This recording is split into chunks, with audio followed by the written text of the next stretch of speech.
Let me give it to you straight. Put my heart out on the line. Let me empty out my mind. You're the only one I crave. And I keep wasting time trying to make the feeling right. Never have the words, I can't explain it. Every time I run, I know you're waiting. Everything you do, I can't contain it. You got me, giving all I got cause I know you're worth it. Giving all of me cause you deserve it. I want you to know I think you're perfect. You're perfect. Nothing matters, nothing else matters. All right. All right. So, welcome to Wednesday night. So with our middle schoolers, how we doing? This is okay. All right. Let's try it one more time. Welcome to Wednesday nights, middle schoolers. How are we? Yes, that was so much better, kind of. Except from Cannon, I don't think you did anything. All right. Here's what I'm gonna do. I'm gonna start off tonight with a game of skill, speed. It has nothing to do with any of that. Who here knows like any TikTok dances? I'm making this up as I go along, but I've got a T-shirt to give away. Who here wants to do like a TikTok dance off thing? All right, that's kind of my thought. All right, here's the other thing. Two people to come up and play two truths and a lie. Two truths and a lie. All right. All right, Connor, come on up. And yeah, Meadow, come on up. All right, awesome. So, yeah, come on right up here to the front. We're gonna play two truths and a lie. Now, while you guys think of your two truths and a lie, I'm going to think of my two truths and a lie, all right? So you guys go ahead and start to think of yours. I'm going to give you guys mine just as kind of a warm-up. Does that make sense? All right. So here are my two truths and a lie. All right. Let's see. First one. Let's see. I once won a ping pong tournament in Spain. I have jumped out of an airplane. And I actually have my hot air balloons license.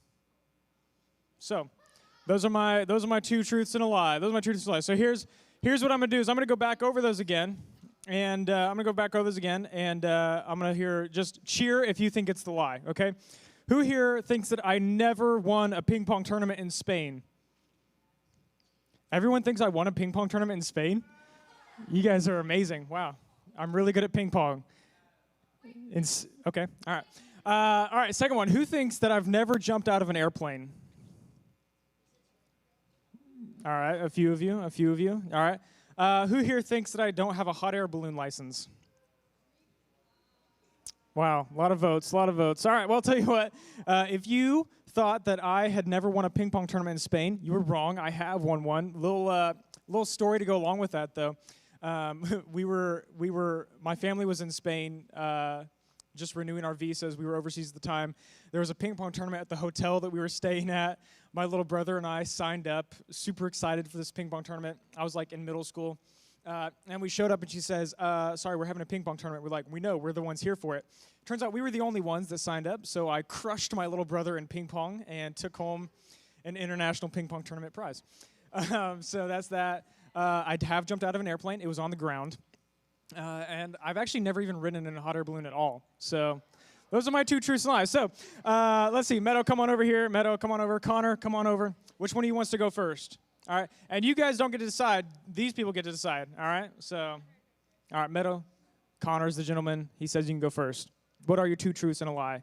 And you know, obviously you don't have to say your two truths and your lie last. That gives it away, like I did. So. I have a dog named Furby.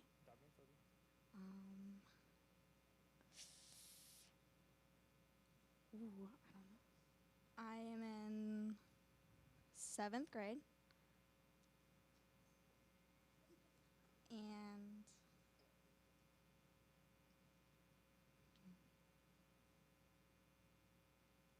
I don't know. You got to think of one more. Can we get some music while we're playing this game? All right, come on. You have a dog named Furby. You're in 7th grade. One more.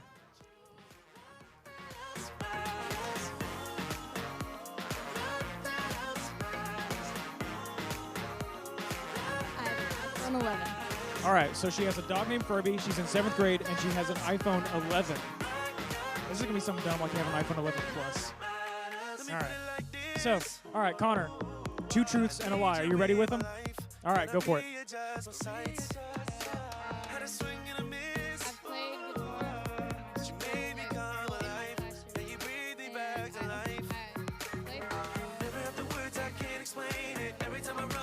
So you play guitar, you play football, and you own a 4-wheeler. All right, so, Meadow, just like last time, we're going to let you guess first. Which one do you think the lie was? So, you play guitar, you play football, and he owns a 4-wheeler. Which one is the lie? Do you play football? She got it. Wow, that's amazing. All right, now here's the thing. You have the chance to redeem yourself, though, because Meadow has a dog named Furby. She's in 7th grade, and she has an iPhone 11. Which one do you think is the lie? He said the lie is that you have an iPhone 11. What do you have?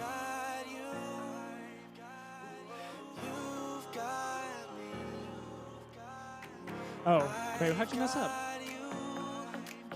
Oh, she did 2 lies and 1 truth. All right, made it really easy on him. So, tell you what, we're going to go ahead and we're going to give this one to Connor. So, but Meadow, thank you so much for playing. Connor, thank you so much for playing. Connor, there you go. That's a T-shirt just for you. Now, guys, I'm super excited for our guest speaker tonight. All right, this is one of my very greatest friends that is in the building right now. And That is in the building. His name Great is caveat. Landon. So, yeah, give him a big Middle School Wednesday night welcome. Hello. Am I on? Can I do 2 truths and a lie? Can you hear me? Can I do? All right, you guys, can I do 2 truths and a lie real quick? It's like my favorite game. Are you ready for this? All right. I own 2 companies. I have taken out a 15-pound tumor out of something, and I have been to 7 countries. What you got?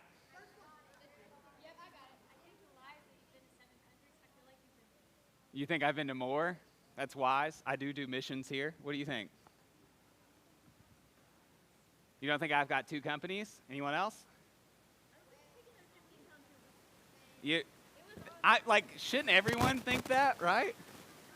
Tumor? Who thinks it's tumor? Who thinks I've not been to 6 countries? 7? Whatever. Who thinks I've not been to 7 countries? Crap! Who else thought it was the other one? Yeah, I appreciate you in the back giving me sympathy. Yes. I have been to 6 countries. TV and the ladies. Yeah, God, I hear you. All right, you hear God talking to me, so you know it's going to be good, right?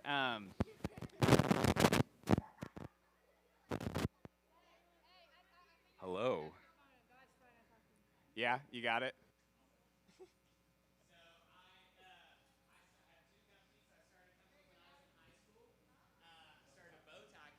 I used to make bow ties and sell them in multiple states because I am super nerdy and I love stuff like that. And then I also own a consulting company, and I get to consult for spiritual care and nursing homes across the entire state of Arkansas. Right? That's pretty cool. And then when I was in high school, I got to assist taking a 15-pound tumor out of a dog. Where did I go to high school? No, and my job after school. You're like, your high school is not good. You think you guys go to a bad high school? Yeah, we just show up on Mondays and cut things out of dogs, right? What? You got a question about that? Where's the tumor? It's in its stomach. Yeah? Right? What's up? The dog was like 130 pounds. It was a big dog. It did not hurt the dog. The dog was okay. I was definitely not in charge because I was like 17. But if you guys don't know me, I am Landon. I'm one of the pastors here on staff. I did preach this Sunday. I hope you listened. I'm just kidding. I'm just kidding. Roman got that. So I got to teach this past Sunday. I don't teach a lot, but I enjoy it when I get to. But my job here at New Hope is to help people learn what it looks like to follow Jesus and then live that out in their lives. So I get to do what we call discipleship, which is growing more into the image of Jesus. And then I also get to do missions, which is living that out in a lifestyle. And so I'm excited that I get to kick off this new series with you guys. Can you say, I have questions? Guys, I have so many questions. I have a newborn baby, and I don't know how any of this works, right? So if you have any advice, you can contact me on Twitter at idon'thaveatwitter.com, right here. And so what we're going to do, when we were looking at this series, we thought it was going to look one way, right? We wanted to answer some questions, but we started to think about the questions and began to realize that these might not even be the right questions. We began to realize that it might be something else, right? It made us think, what are some other questions that we might be asking that aren't really the right questions? It's not that the questions are bad, but that there might be better questions or a different perspective or maybe a question to take it deeper in our understanding. And so what we're going to do during the series is we're going to pose a question, and then we're going to kind of see if that's the right question or if there's something else that we should be asking. All right, everyone say first question. I love doing that. The first question is a great question, but I don't think it's the best question. So here's the first question. Do you know Jesus? Can you guys say that? Yeah, do you know Jesus? That's a pretty good question, right? Yeah. It's a question I've heard so many times in my lifetime, and it's a question that I've asked multiple people when having conversations. But it wasn't until a few years ago that I realized that there was a lot better question to be asking. Right? You're curious now, right? No, I'm just kidding. Oh, ooh, I like you. We're going to be friends. I am super awkward. So most people, when they ask this question, what they want to know is if you're a follower of Jesus or not. They want to know if you know him. So I want to tell you a story about my friend Brandon. So Brandon, when he was growing up, this is a question that he heard all the time. Brandon was raised in church, and he had spent his whole life hearing stories upon stories upon stories about Jesus, right? And so when he goes off to college, he started to realize something. He realized that he had been going to church his whole life. He had been hearing about Jesus, but had never really known who Jesus was. He had never had a relationship with him. He started to ask himself the question, am I really a follower of Jesus? And he figured, yeah, I've been baptized. I have signed up to even go on a mission trip this summer to the Dominican Republic. Surely, I must be, right? And he started to realize that he'd only been baptized because that's what he thought his parents would want to do and not because he understood what it was. And so later that summer, he goes back home from college and to help his dad on a farm. And when he was back home, his church was having this thing called a revival. Raise your hand if you know what a revival is. I'm sorry. I'm just kidding.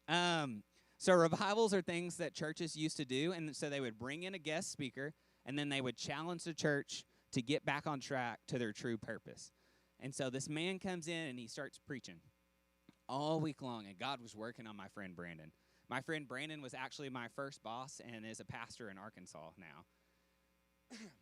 And so God starts working on him and working on him and working on him. And the last day, this pastor asked our question, and a question that I'd heard multiple times in my life. He said, do you know that if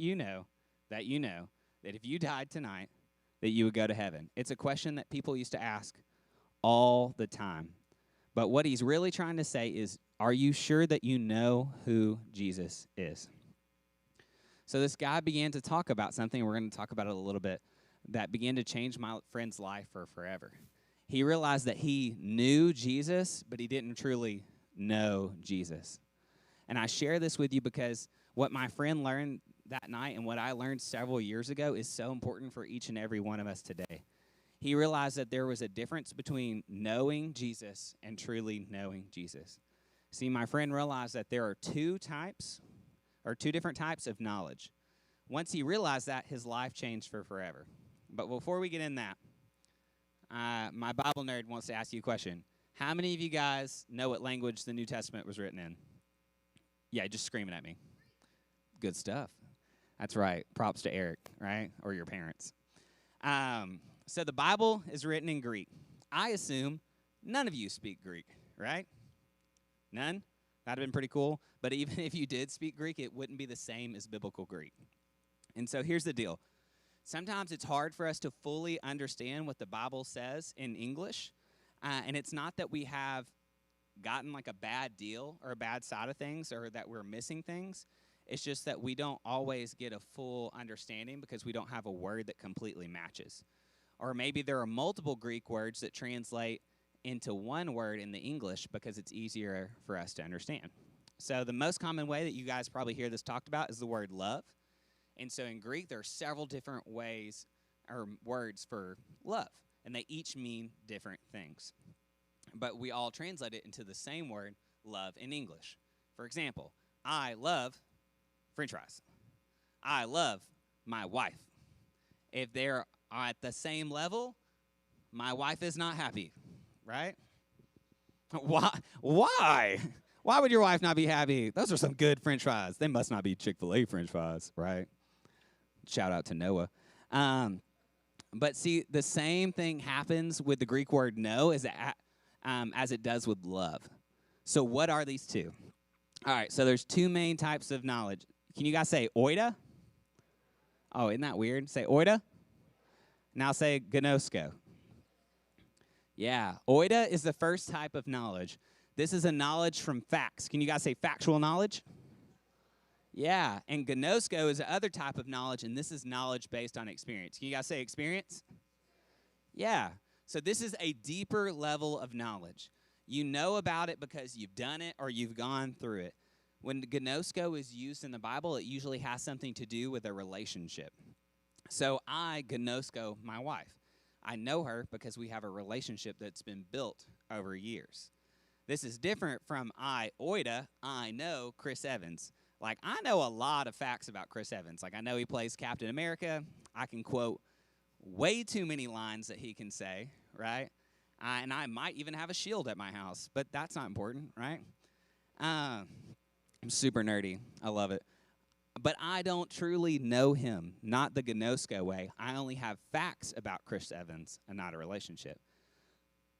So Eric, jumped out of a plane because he's crazy. Just kidding. It was on the ground. But I love that because skydiving is actually a classic example of this. Like, I have watched people skydive because I value my life. I've watched videos of people skydive because that's a lot cheaper. And then I have sat through a seminar on what it looks like to skydive because I would rather do that than jump out the plane. It's crazy. My friend Bailey, on the other hand, is insane. Bailey likes to jump out of perfectly good planes. Bailey has experienced what skydiving looks like for herself. So we can both say, I know about skydiving. But it's different, right? You guys see that? I only have factual knowledge about what that looks like. She has taken the jump and knows what the experience is. Her understanding is far deeper than mine. You guys see the difference? So we normally ask the question, do you know Jesus? And when we do, it's because we want to know if someone is a follower of his or not. And I think that's really important. Which is why I think it's funny that one of the places that we see both forms show up is both forms of the word no show up is when Jesus is talking about following him. So I'm going to give you some context. We're going to read a story from John 14. So Jesus' ministry here is coming to a close on earth. The time is drawing near of when he's going to go to the cross, and it would be there that he's going to defeat sin and death. And so in an effort to get his 12 disciples ready, he makes several statements to them to make sure that they know. And we call these the I am statements. These statements revealed a lot about the character of God and what God was wanting to accomplish. These statement follows Jesus washing his disciples' feet in John 13 and then predicting Peter's denial. And so Jesus is wanting to make sure that his guys get it, that they understand it, because they're going to be the ones that are carrying on his teaching all over. So in this section, John 14, Jesus makes one of his most famous statements, and that is his I am the way, the truth, the life. And this is a big deal and has a big connection to our question today. So we're going to put it right here on the screen, and then I'm going to read it. Perfect. It says, let not your hearts be troubled. Believe in God. Believe also in me. In my Father's house there are many rooms, and if it were not so, would I have told you that I was going to go prepare a place for you? You can go to the next slide. And if I go and prepare a place for you, I will come again, and I will take you to myself, that where I am, you may be also, and you know the way to where I'm going. Next slide. Thomas said to him, Lord, we do not know where you are going. How can we know the way? And Jesus says to him, I am the way, the truth, the life. Go to the next slide for me. No one comes to the Father except through me. If you had known me, then you would know my Father also. From now on, you do know him and have seen him. All right. Yeah. And Philip says to him, Lord, show us the Father, and it is enough for us. And show us the Father, and it'll be enough for us. And Jesus says, have I been with you for so long, and you still do not know me? Philip, whoever has seen me has seen the Father. How can you say, show us the Father? He's like, me and God, we're the same person. So Jesus comes into the world to fix the problem with sin. If you've never been here before, sin might be a weird word to you. Maybe it's something that you've heard a lot and you don't know what it means. And so sin, in its simplest form, is choosing our will over the will of God's. It's thinking that we know better than he does about how things should work or how things should function. And it's that thought process that leads us to hurt people and has ultimately led to our separation from God. And our sin has separated us from the presence of God, and we in ourselves can do nothing to solve that issue. And so Jesus came to give his life so that we might be one with God again. I am the way, right? And he was telling his disciples that. He says, I am the way, the only way to the Father. It wasn't about being super good. It wasn't about working really hard. It wasn't coming to a building, but it was Jesus, the person of Jesus, who is the way, the truth, and the life. And when telling this to the disciples, I love this because we see both gnosko, experiential knowledge, and oida, factual knowledge. They're both present. So I want to look at it again through this lens. Can you put up verse 4? It says, you know. You know where I'm going? I'll read it. Yeah. Nah, whatever. Verse 4 says, you know the way to where I'm going. You factually know the way to where I'm going. Jesus is referring to that place that he's preparing for you with his Father. And Thomas says, Jesus, I don't know about all that. We don't really factually know where you're going. How can we know factually that way? And Thomas says, I don't understand what you were talking about. This is something that I say all the time. And he says, I don't know what you're talking about. I don't know where you're going. I don't really understand what you're saying. If you've watched The Office, can you tell it to me again like I am 5, right? Thanks, the one kid who's watched The Office. He says, what are you talking about? How can we know this way? So Jesus responds in verse 6. There's how can we factually know the way? And Jesus said, you're missing it. In verse 6, he says, I am the way. It's not a door. It's not a path. I am the way. I am the truth, and I'm the life. No one comes to the Father except through me. If you had known me, you would have also known my Father. And from now on, you do know him and have seen him.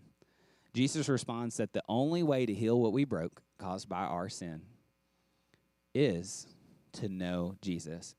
And that's by knowing him. And by knowing Jesus, then we will know the Father.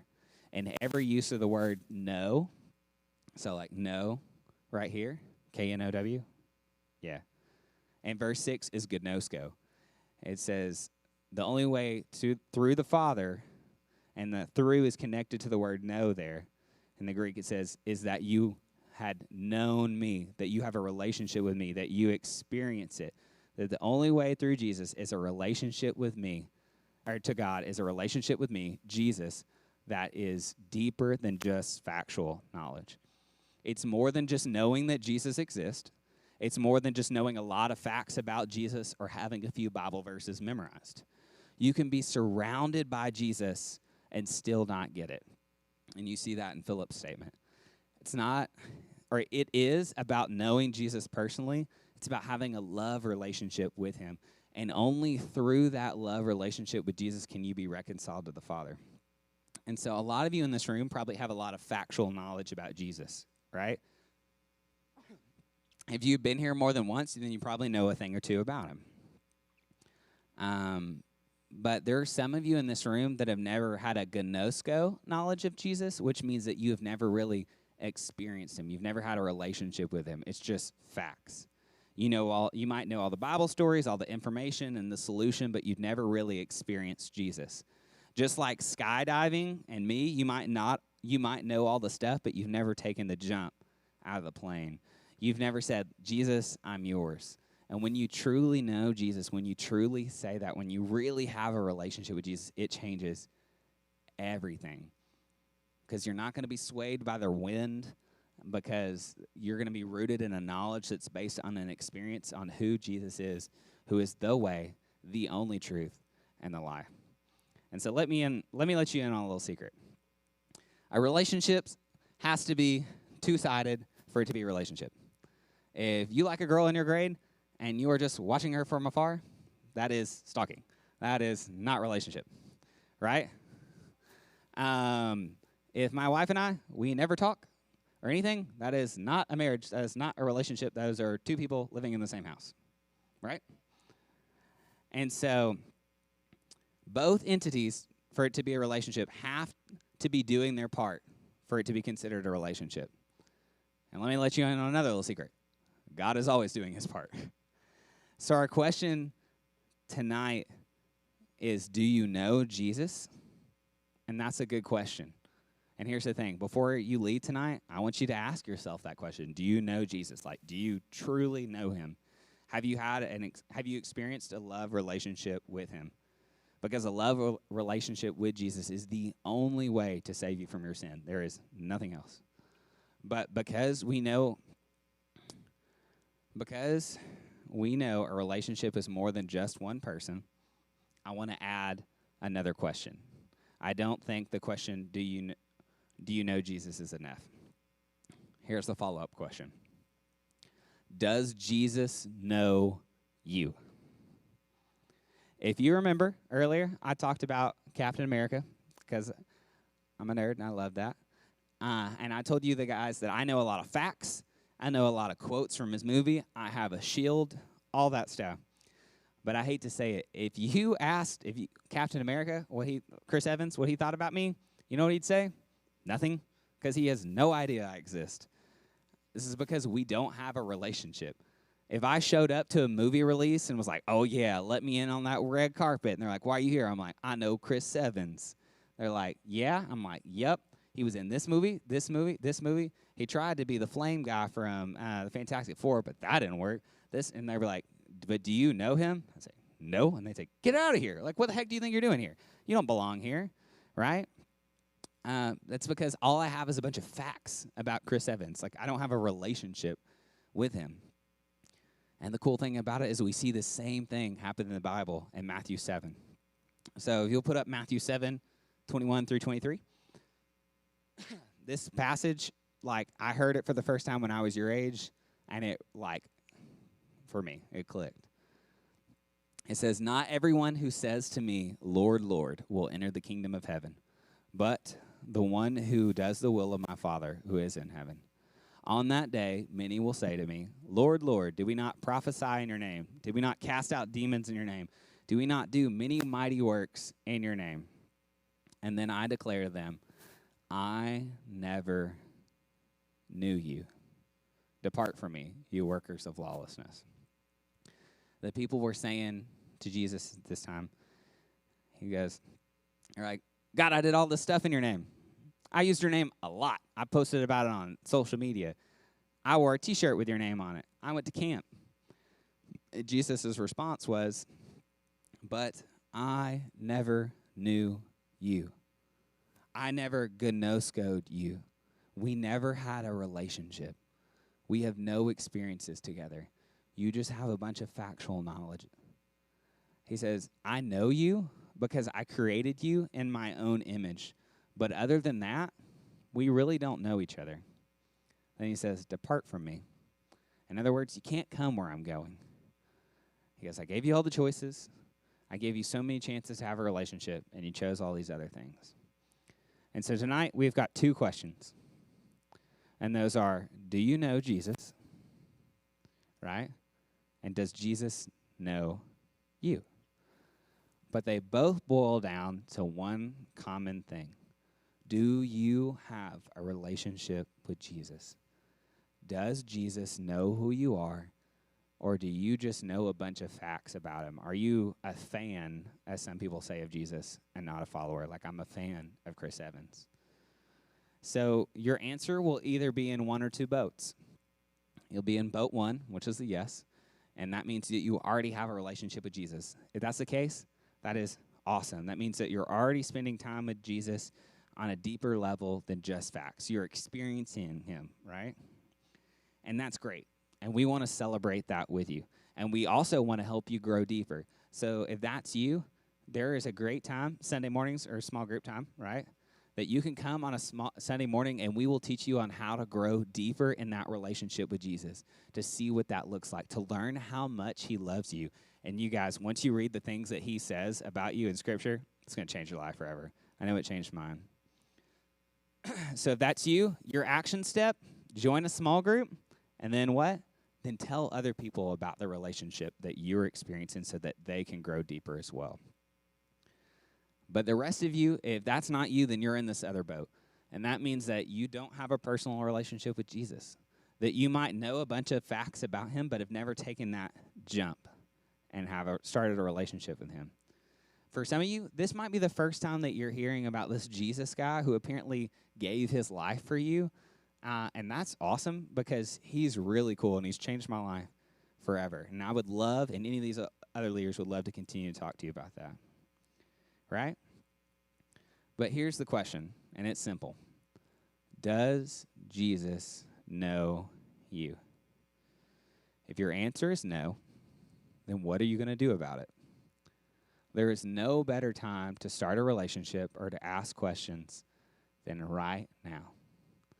And if you want to do that, if you've got questions about what that looks like, what does a relationship with Jesus look like? We're not going to force you into that, but we want to answer your questions. We want to create a safe environment, and there are tons of adults that want to do that. So basically, anyone over 6 foot, just talk to them. They're around the room. So here's the question, and I'm going to close in prayer. Does Jesus know you? Do you have a personal love relationship with Jesus, or is it all just facts? Father God, I thank you that you are a good and loving God, that you are a God in control of all things. God, I am so thankful that you saved me from my sin, because boy, was I doing some dumb stuff. And you are so good. I thank you that I get to have a relationship with you. God, I cherish it. It is so life-giving and joy-bringing. You're there when I'm anxious, God. You're there when I'm overwhelmed. You're there when I feel lost. You encourage me. You build me up, and you tell me who I truly am, and you give me a place and a purpose. God, we love you so much. I pray that every single one of these kids can experience what a true love relationship with you looks like, because once they do, it'll never be the same. It's in your name I pray. Amen. All right, would you guys thank Landon for coming up and teaching tonight? Yes, thank you so much. Awesome. Yeah, that truly is our hope, right? Because we grow up, we go to Sunday school every single Sunday, we learn all these things about Jesus. But then, like our prayer is that it doesn't just end there for you, but that you actually experience Jesus for yourself in a real relationship with him. Here's what we're going to do for the rest of the night is these back 2 rooms are going to be open with the pool, with the ping pong, all that kind of stuff. And then the gym is also going to be available as well. We've got about 15 more minutes. So go get all your energy out, get